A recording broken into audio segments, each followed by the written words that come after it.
پورے صوبے میں اکنامکس جیسے ٹف سبجیکٹ میں نے فرسٹ پوزیشن لی. میں نے بلوچستان کی ساری پہاڑی چوٹیاں سر کی ہیں. ایک شادی میرے ماں باپ نے کر کے دی اور ایک شادی پھر میں نے اپنی مرضی سے کر لی. جب تک آپ بچوں کو یعنی لڑکیوں کو پڑھائیں گے نہیں تو آپ ایک ایجوکیٹڈ نیشن جو ہے نہیں بنا سکتے. کوئی عورت نبی نہیں آئی لیکن سارے نبیوں نے عورت کی گود میں پرورش پائی.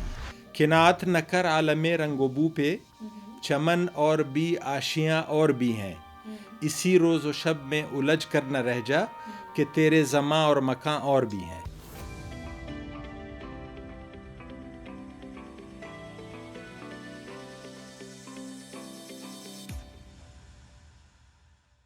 السلام علیکم ناظرین، امید کرتی ہوں کہ آپ خیر و عافیت سے ہوں گے اور اپنا جو آج کا ویک کا آغاز ہے وہ بہت اچھے طریقے سے اس کو انجوائے کر رہے ہوں گے. ہم بھی انجوائے کر رہے ہیں اپنے پروگرام میں، کیونکہ آج صرف سائمہ کی ایک نئی ایپیسوڈ کے ساتھ ہم آپ کی خدمت میں حاضر ہیں. آج بھی ہمارے ساتھ ایک بہت دلچسپ سی شخصیت موجود ہیں جن کے بارے میں ہم نے سوچا کہ ان سے بات کرتے ہیں، گپ شپ لگاتے ہیں. وہ بھی ایجوکیشنسٹ ہیں، شعبہ تعلیم سے وابستہ ہیں، اور آپ دیکھ رہے ہیں کہ ابھی پچھلا بھی ہمارا جو پروگرام تھا وہ بھی اسی طرح کی ایک شخصیت تھی جن کو ہم نے اپنے پروگرام میں انوائٹ کیا تھا. تو جناب اپنے اور اپنے گیسٹ کے بیچ میں زیادہ حائل نہیں رہوں گی اور آپ لوگوں کے ساتھ فارملی میں ان کا تعارف کراتی چلوں کہ ڈاکٹر جہانگیر خان پروفیسر ہیں بلوچستان یونیورسٹی کوئٹہ کے. آج ہمارے ساتھ اسٹوڈیو میں موجود ہیں اور ہم ان کے ساتھ گپ شپ لگاتے ہیں اور ان سے پوچھتے ہیں کہ ان کا بچپن، ان کی جوانی، ان کی زندگی کے جو قصے ہیں، خوبصورتیاں ہیں، ان کو جانتے ہیں. السلام علیکم ڈاکٹر صاحب. سر کیسے ہیں آپ؟ خیریت سے ہیں؟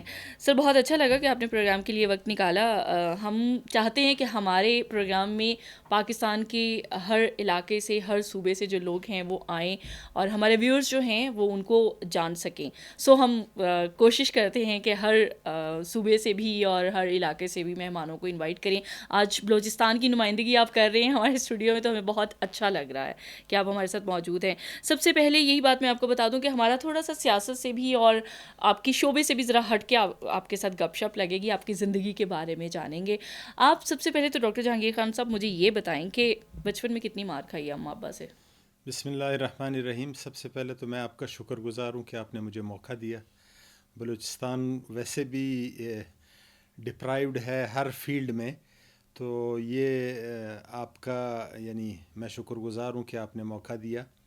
بچپن میں نے بہت زیادہ مار کھائی ہے. اوہو جی صحیح. تو کیوں شرارتیں زیادہ کرتے تھے، پڑھائی سے جان چھڑاتے تھے؟ شرارتیں تو میں نہیں کرتا تھا. میں بچپن میں کافی ایسے سیریس بچہ تھا اور اپنے کام سے کام رکھنے والا. تو پھر بھی مار کھا لی؟ لیکن میرے والد جو ہے وہ دوستوں میں جانے سے وہ اکثر مجھے منع کرتے تھے کہ اپنی پڑھائی پہ توجہ دے. اور مجھے فلمیں دیکھنے کا بہت شوق تھا، اسپیشلی پنجابی فلمیں. ہزاروں کی تعداد میں نے فلمیں دیکھی ہیں، پنجابی فلمیں. کوئی ایسی کوئی خاص وجہ تھی جو صرف پنجابی فلمیں ہی آپ زیادہ شوق سے دیکھتے تھے؟ ہمارے جس محلے میں میں رہتا تھا اس میں سارے لوگ پنجابی تھے، فیصل آباد کے رہنے والے. اچھا. اور سمجھ آ جاتی تھی؟ ہاں، پنجابی فلمیں 100% مجھے سمجھ آ جاتی تھی. تو پھر کوئی پنجابی چ گل کرو نا. جنج آ گئی ہے. اچھا. ہاں جی، تے بندے انتظار چ بیٹھے نے. اچھا. ہاں جی، یعنی کہ اتنی پنجابی سمجھ آتی ہے. That's great, that's great. تو اس بات کے اوپر مار پڑ جاتی تھی کہ جی فلمیں زیادہ کیوں دیکھتے ہیں؟ وہ پڑھائی پہ والد صاحب جو ہے وہ بڑے کنسرن فیل کرتے تھے. میری بڑی سسٹر تھی، وہ انہوں نے میٹرک میں بلوچستان ٹاپ کیا تھا، تو مجھ سے بھی یہ ایکسپیکٹیشن تھی کہ آپ نے جو ہے وہ پڑھنا ہے. لیکن میں پڑھائی میں کوئی اچھا اسٹوڈنٹ نہیں تھا. اچھا. مڈل تک میں خوب محنت سے پڑھتا رہا، لیکن اس کے بعد کچھ فیملی میں کچھ کرائسس آئے جس کی وجہ سے میں آگے توجہ کے ساتھ نہیں پڑھ سکا. 4-5 سال ایسے میرے کیریئر میں آئے جس میں پڑھائی سے میری توجہ ہٹ گئی اور دوستوں کے ساتھ رہنا، ان کے ساتھ پکنک پہ جانا، اور وہ تو اس کی وجہ سے اکثر والد صاحب سے جو ہے وہ مار پڑتی تھی. اچھا. تو پھر کس طریقے سے دوبارہ والد صاحب کی مار نے آپ کو فوکسڈ کیا، یا خود ہی ایک دن خیال آ گیا کہ نہیں یار بہت دوستوں میں ٹائم ضائع کر رہے ہیں، اس سے بہتر ہے کہ اسٹڈیز پہ فوکس کیا جائے؟ اصل میں جب 21 سال کا تھا تو میری شادی کر دی. اچھا. والد صاحب نے BA وہ آپ کی کھلنڈرے بنے کی وجہ سے آپ کی شادی کر دی؟ ہاں ہو سکتا ہے، یہ تو والد صاحب کو انہیں لگا ہوگا کہ ذمہ داری ڈال دینی چاہیے. جی ہاں. تو وہ شادی جو ہے وہ میری لائف میں ٹرننگ پوائنٹ تھا. اس کی وجہ سے شادی زبردستی ہو گئی تھی یا آپ کی چوائس تھی؟ نہیں، میری چوائس تو نہیں تھی. ہمارے ہاں چوائس اور زبردستی کا کوئی کانسیپٹ نہیں ہے. بس اس زمانے میں پیرنٹس جہاں ڈیسائیڈ کر لیتے تھے تو آمنا صدقنا. کتنے دن پہلے بتایا گیا تھا کہ جہانگیر تمہاری شادی کرنے جا رہے ہیں؟ میں جب میٹرک میں تھا تو میری منگنی ہو گئی تھی. اچھا. تو بی اے میں جب تھا تو پھر میری شادی ہو گئی. تو 4 سال کا بہت اچھا ٹائم آپ کو دے دیا گیا تھا. اتنا دکھی نہ ہو کہ آپ کی 21 سال میں شادی ہو گئی اور آپ کو انجوائے کرنے کا موقع نہیں ملا. کالجز کے کتنے پھیرے کھاتے تھے لڑکیوں کے؟ نہیں، کالجز کے پھیرے تو نہیں لگاتا تھا.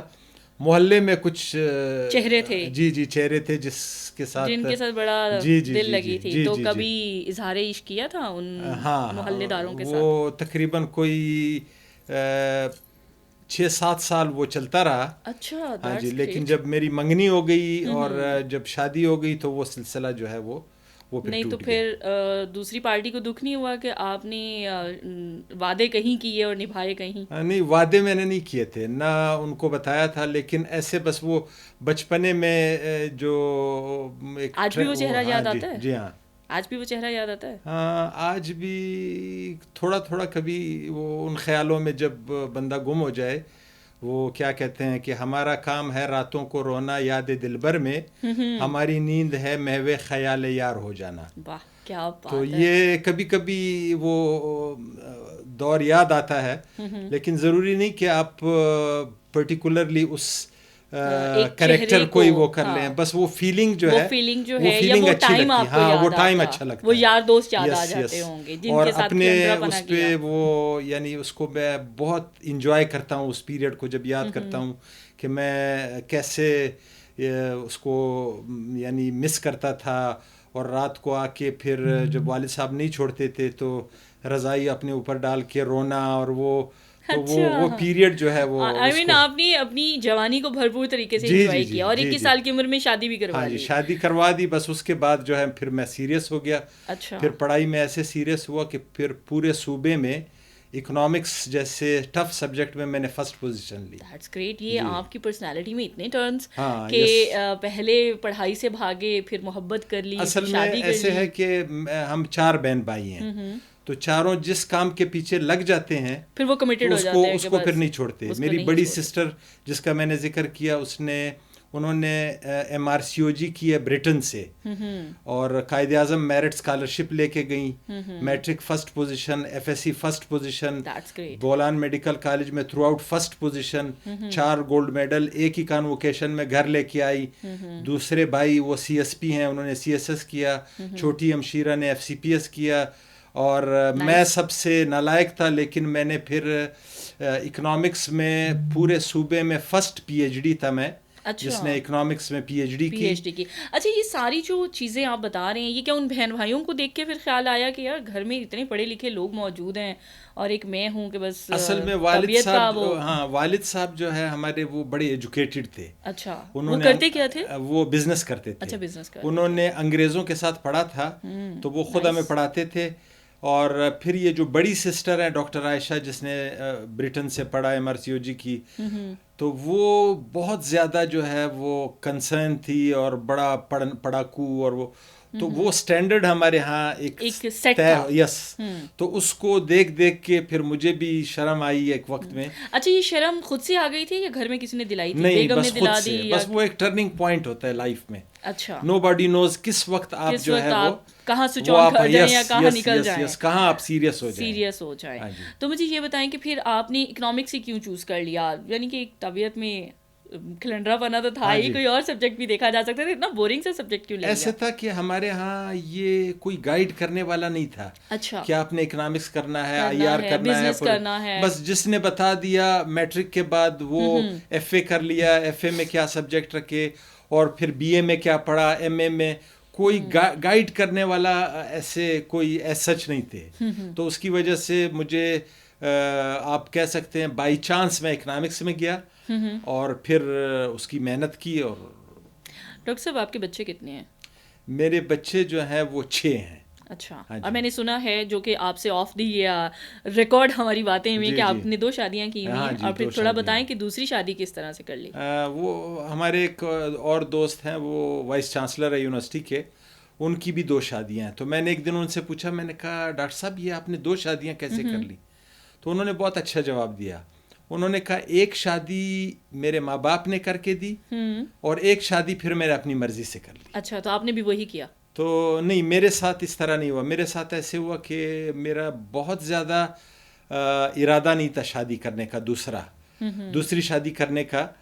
میرے ایک دوست تھے جس کے ساتھ میں کام کرتا تھا، تو اس کی وائف، وہ دوست کڈنی فیلئر ہوا ان کو، تو ان کی جو بیوہ رہ گئی، شی واز پروفیسر، میرے ساتھ ہی تھی وہ، اس بیوہ کے ساتھ میں نے شادی کی. That's great. تو پھر آپ کی دونوں فیملیز میں سے 6 بچے ہیں؟ دونوں فیملیز میں. پہلے فیملی میں 4 بچے ہیں، 2 بڑی بیٹیاں ہیں، ڈاکٹر ہیں وہ، اور بڑا بیٹا جو ہے وہ کیپٹن ہے آرمی میں، اور اس کے بعد جو لاسٹ بیٹا ہے وہ آرکیٹیکچر پڑھ رہا ہے NCA پنڈی میں. اچھا تو آپ ڈرتے کون سی بیگم سے ہیں؟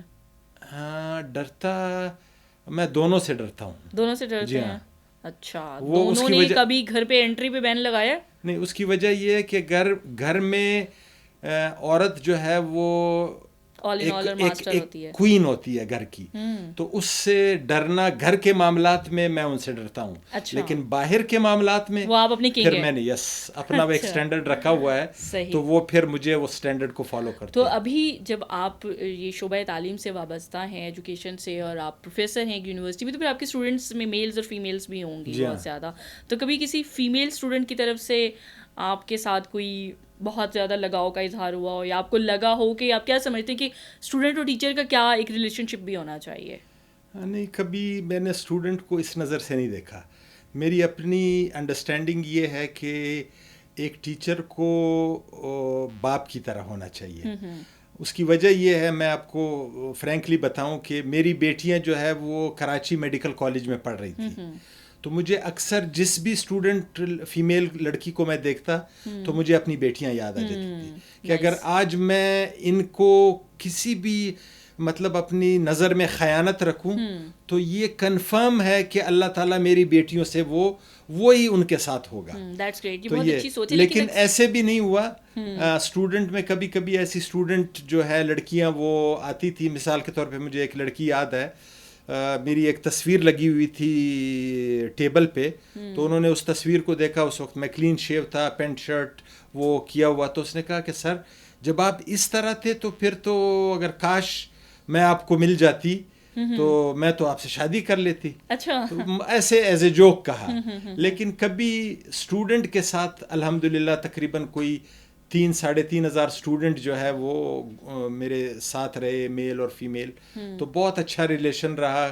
کبھی ایسے، اور پھر ہمارا ایسے ٹرائبل سسٹم ہے بلوچستان میں، کوئی تصور ہی نہیں کر سکتا اس طرح کا.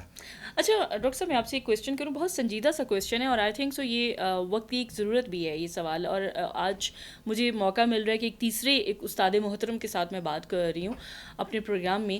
اکثر ہم دیکھتے ہیں کہ ہراسمنٹ کے کیسز بہت آ جاتے ہیں یونیورسٹیز میں، کہ طلباء کی طرف سے بعض اوقات اساتذہ پہ الزام آتا ہے، اساتذہ کی طرف سے بعض اوقات طلباء پہ بھی آ جاتا ہے. آپ اس ساری چیز کو کیسے دیکھتے ہیں؟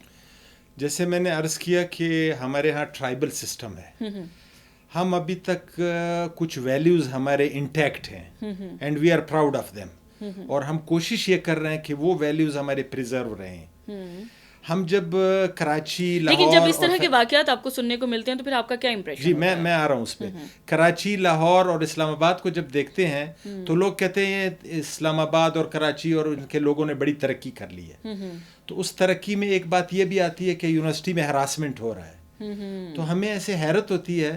تو مجھے وہ مظفر وارثی کا ایک شعر یاد آ رہا ہے اس پہ، ترقی پہ، کہ کیا خوب ہے ہماری ترقی پسندیاں، کیا خوب ہے ہماری ترقی پسندیاں، زینے بنا لیے کوئی اوپر نہیں گیا. That's great. تو یہ ہم نے ترقی اپنے پیمانے بنا لیے ہیں. نہیں، اگر اس کو آپ ترقی کہہ رہے ہیں کہ ہراسمنٹ ہو رہی ہے اور ٹیررزم ہو رہا ہے اور وہ، تو یہ تو ترقی نہیں ہوئی، ہم تو تنزل کی طرف جا رہے ہیں. اس میں شک نہیں ہے کہ بلڈنگز ہم بنا رہے ہیں، اور آپ دیکھیں میں بھی تقریباً کوئی 15-20 ملکوں میں پھرا ہوں، بڑے بڑے بلڈنگز، ہائی رائز بلڈنگز بن رہے ہیں، لیکن وہاں انسان کی جو ترقی کا پیمانہ ہے وہ جو ہے وہ ڈیٹوریٹ ہوتا جا رہا ہے. مثال کے طور پہ یورپ میں جو ہے وہ فیملی سسٹم جو ہے وہ بریک ہو چکا ہے. صحیح. تو وہاں لیکن ہمارے ہاں ابھی تک وہ انٹیکٹ جی، ہے، بہت پنجاب میں بھی ہے، سندھ میں بھی ہے، بلوچستان میں تو بہت زیادہ ہے. تو ہمیں اپنے اس کو اس یعنی جو فیملی سسٹم ہے اس کو انٹیکٹ کرنے کے لیے کوشش کرنی ہوگی. اگر وہ انٹیکٹ ہو جائے تو یہ ہراسمنٹ، یہ چیزیں یہ آہستہ آہستہ سب ختم ہو جائیں گی. ٹرو.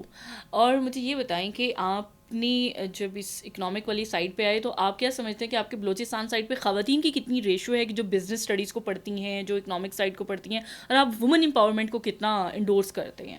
اچھا، وومن امپاورمنٹ جو ہے اس کو بھی غلط لیا جاتا ہے ہمارے ہاں، ہمارے معاشرے میں. ایک ہے وومن لبرلزم، ایک ہے وومن ڈیولپمنٹ.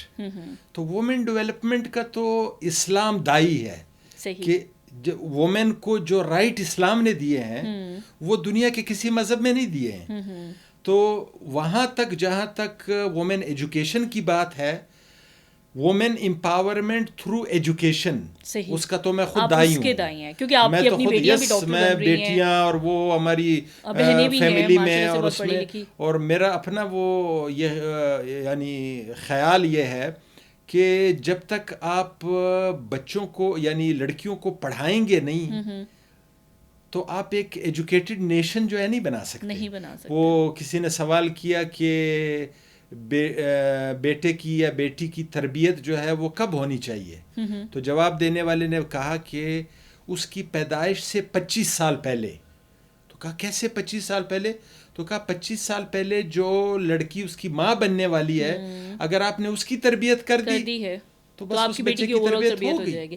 تو ایک یہ پوائنٹ. اور دوسرا پوائنٹ یہ میں اکثر اپنے سپیچز میں کہتا ہوں کہ دنیا میں کوئی بھی عورت نبی نہیں آئی، کوئی عورت نبی نہیں آئی، لیکن سارے نبیوں نے عورت کی گود میں پرورش پائی ہے. گریٹ. کتنا بڑا مقام ہے. جی. لیکن آج ہم وہ مقام بھول چکے ہیں، اس لیے یہ کلیش آ رہا ہے.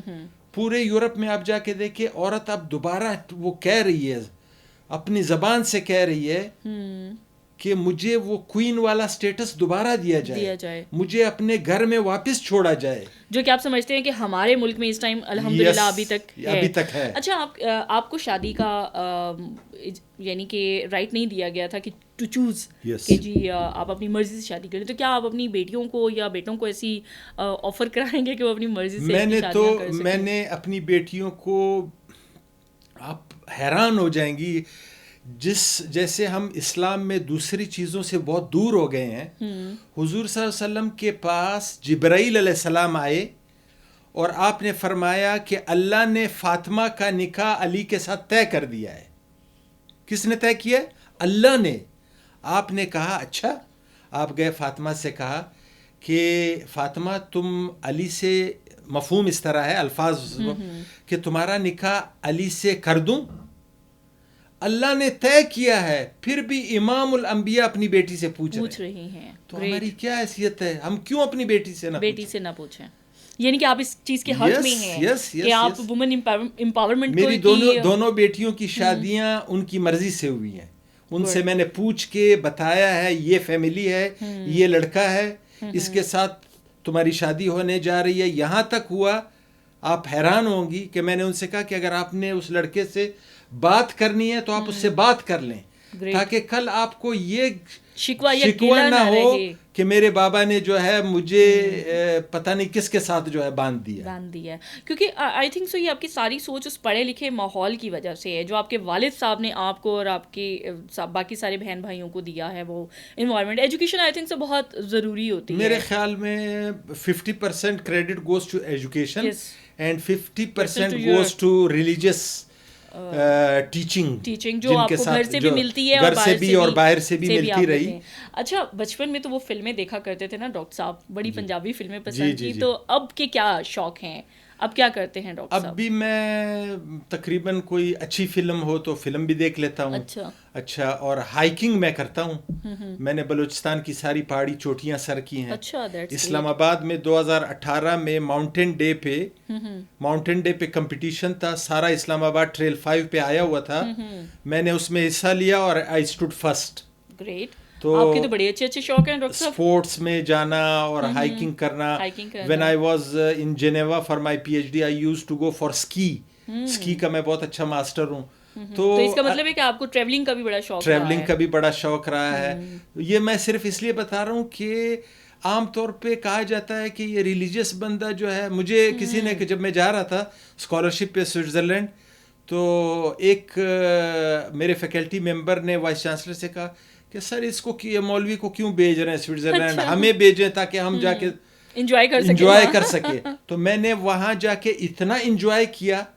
انجوائے کرنے کا مطلب یہ ہے کہ میں نے سارا سوئٹزرلینڈ اور اس کے اسکی کرنا, اس کے کنٹری سائڈ میں جانا, اور وہ تو ریئل جو انجوائمنٹ ہے وہاں پہ سوئٹزرلینڈ میں وہ میں نے کیا ہے. وہ اس میں اسلام اس سے روکتا نہیں ہے, اسلام اس سے واقعی نہیں روکتا. اور یہ ایک بڑا اچھا, مجھے آپ سے بات کر کے مزہ آ رہا ہے کہ دیکھیں ہم اپیرنس کے اوپر چلے جاتے ہیں, ہم کہتے ہیں کہ وہ اچھا اس بندے کی داڑھی بھی ہے, بڑا مولوی ٹائپ ہے, بٹ یہ آپ اس سے نکل کے دیکھیں کہ وہ پرسنالٹی کتنی ایجوکیٹڈ ہے, وہ بندہ کتنا پڑھا لکھا ہونے کے ساتھ ساتھ چیزوں میں, جیسے آپ کہہ رہے ہیں کہ آپ یعنی کہ اسکینگ کرتے رہے ہیں اور ٹریولنگ کرتے رہے ہیں, اور ڈیفینیٹلی بک ریڈنگس بھی آپ کی ہیبٹس ہوں گی. تو سب سے اچھا ملک آپ کو کون سا لگا پاکستان کے ساتھ ساتھ جو آپ نے ٹریول کیا؟ مجھے سب سے اچھا ملک جو ہے وہ ایران لگا ہے. اس کی کوئی وجہ؟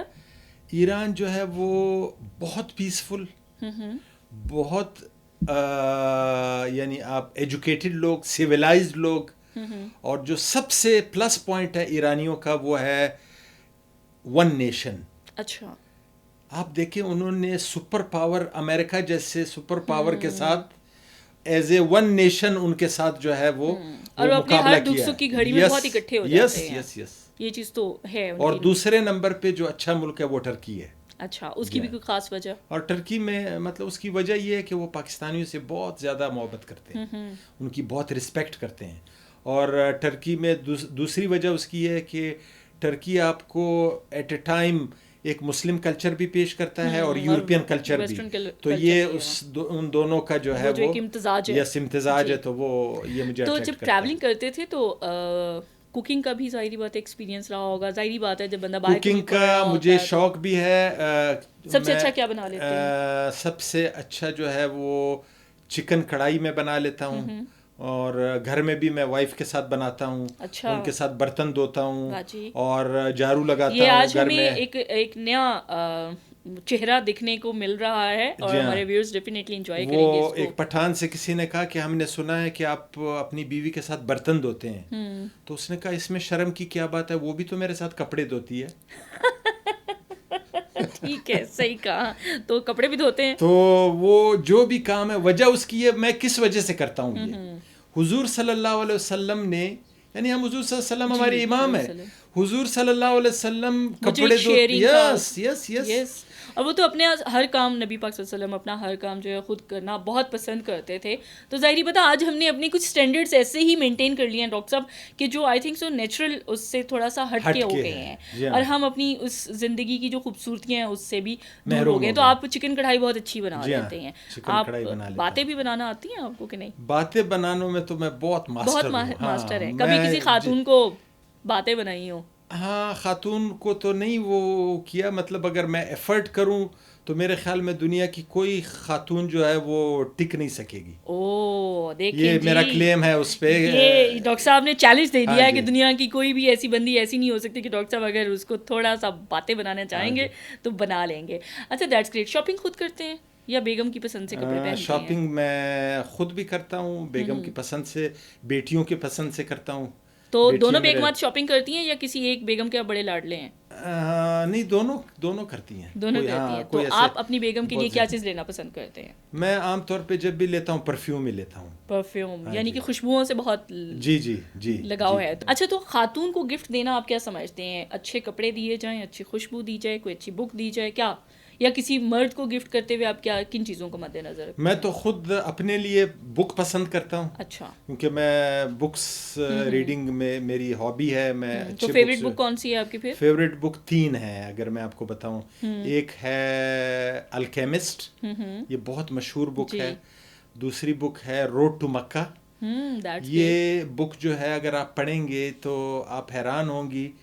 علامہ اقبال کے زمانے میں یہ سعد نام ہے جس نے بک لکھی ہے, اور یہ شاہ فیصل کے ساتھ تھے.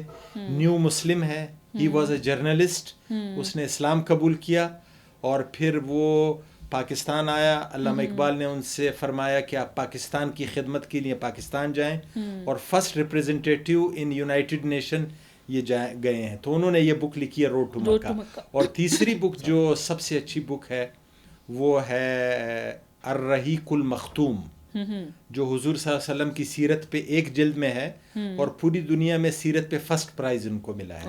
اور رحیق المختوم کا مطلب یہ ہے سیل لگی شراب. اچھا, یعنی وہ ایسی بک ہے کہ آپ پڑھتے جائیں گے جیسے شراب والے کا نشہ, جیسے جیسے وہ پیتا جاتا ہے نشہ بڑھتا ہے. تو یہ بک جب تک آپ اس بک میں انوالو ہوتے جائیں گے. یس, انگلش میں بھی ہے یہ سیلڈ نیکٹر کے نام سے. اچھا, تو یہ 3 بکس اور بھی بکس ہیں ماشاءاللہ. سیلڈ نیکٹر, رحیق المختوم قرآن کی آیت ہے یہ, سیل لگی شراب جو جنت میں جنتیوں کو اللہ تعالیٰ پلائیں گے. اچھا, پوئٹری سے شغف ہے آپ کو؟ بہت زیادہ. تو سب سے زیادہ کس شاعر کو پڑھا؟ اقبال کو. اور اقبال کی کوئی فیوریٹ نظم یا کوئی شعر؟ بہت سی غزلیں. آپ صبح سے لے کر شام تک مجھے بٹھائیں تو میں آپ کو. بڑے عاشق مزاج لگتے ہیں. غالب کو نہیں پڑھا؟ غالب کو پڑھتا ہوں لیکن وہ سمجھ نہیں آتا مجھے. کیوں؟ عشق کر لیا اور غالب نہیں سمجھ آیا؟ وہ عشق والے پارٹ میں تو تھوڑا بہت وہ سمجھ آ جاتا ہے, لیکن باقی مجھے اقبال کی شاعری زیادہ وہ اٹریکٹ کرتی ہے.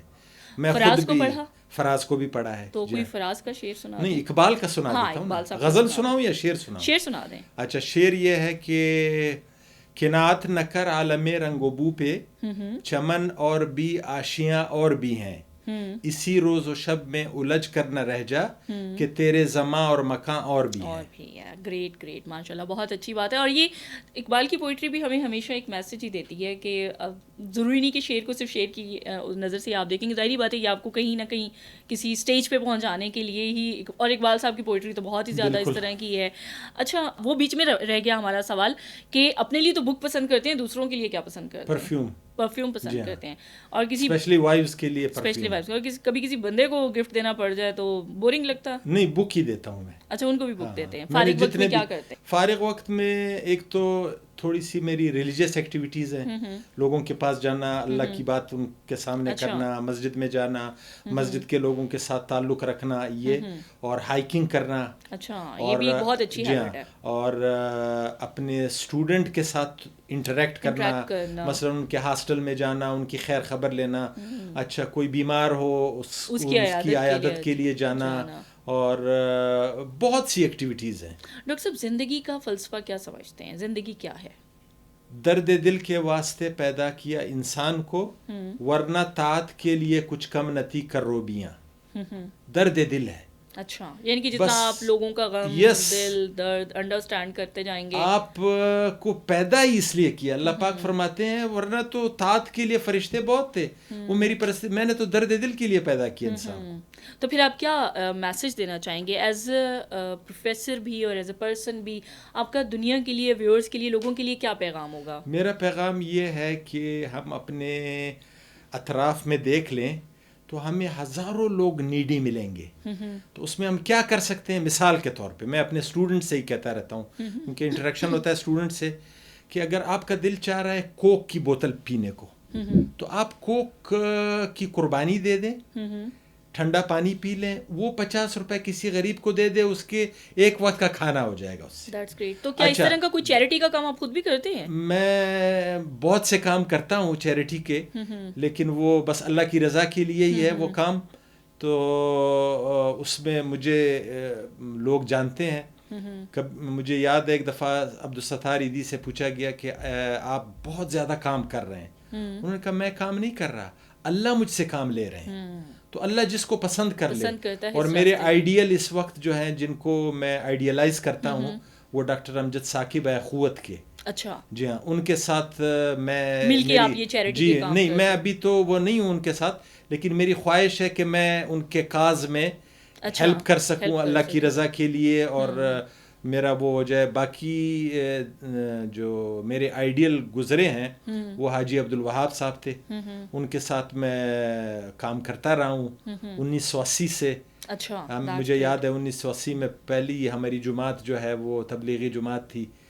ہمیں ہدایات دیے گئے تو پنڈ دادن خان ہماری تشکیل ہوئی. اچھا, تو وہاں بھیجا گیا. پنڈ دادن خان میں مسجد سے ہمارے بسترے انہوں نے باہر پھینک دیے. کیوں؟ کہ تسی پٹھان آئے ہو اور ساڑی مسیت نو پلیت کرن آئے ہو. اس زمانے میں ایسے وہ تھا. اور جنید جمشید کے ساتھ میرا وہ رہا ہے. مولانا طارق جمیل میرے آئیڈیل ہیں. تو آئیڈیل ضروری نہیں ہے ایک ہی ہو, مختلف فیلڈ کے مختلف آئیڈیل جو ہے. جیسے چیریٹی میں آپ کسی کو لائک کرتے ہیں اور ریلیجیس پوائنٹ آف ویو سے آپ کسی اسکالر کو پسند کرتے ہیں. دیٹس گریٹ, بہت اچھا لگا. مجھے یہ بتائیں کہ آپ کے لیے خوشی کا پیمانہ کیا ہے؟ خوشی کا پیمانہ یہ ہے کہ جس دن جنت کے دروازے کے سامنے میں کھڑا ہوں اور فرشتے کہیں کہ بس اب تمہاری باری آنے والی ہے اور دروازہ کھلنے والا ہے, یہ سب سے زیادہ خوشی کا دن ہوگا. کیا وہاں حوروں کے لیے تو نہیں جانا؟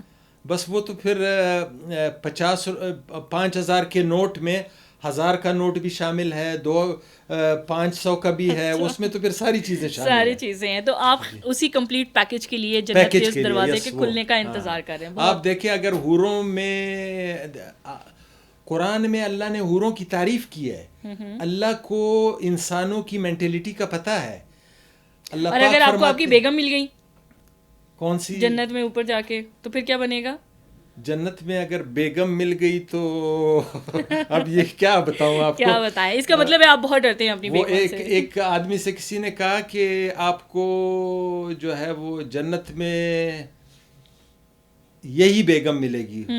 اس نے کہا اچھا پھر یہ جنت ہوگی یا کچھ اور ہوگا؟ کچھ اور ہوگا. بہت شکریہ ڈاکٹر جہانگیر صاحب کہ آپ نے ہمارے پروگرام کے لیے وقت نکالا. بہت مزہ آیا مجھے. بڑی انٹرسٹنگ سی پرسنالٹی ہے. اور میں نے پھر بھی پروگرام میں آپ کو درمیان میں بھی یہی کہا تھا کہ ضروری نہیں کہ ہم کبھی کسی کے گیٹ اپ یا کسی کے اپیرنس پہ جا کے ان کی پرسنالٹی کو جج کرتے ہیں. آخر میں اقبال کی ایک غزل سنا. جی جی ضرور سنائیں. اقبال کی ایک غزل ہے کہ ابلیس کی اپنے کارندوں کو نصیحت, لا کر برہمنوں کو سیاست کے پیچ میں, زاناریوں کو دیر کوہن سے نکال دو.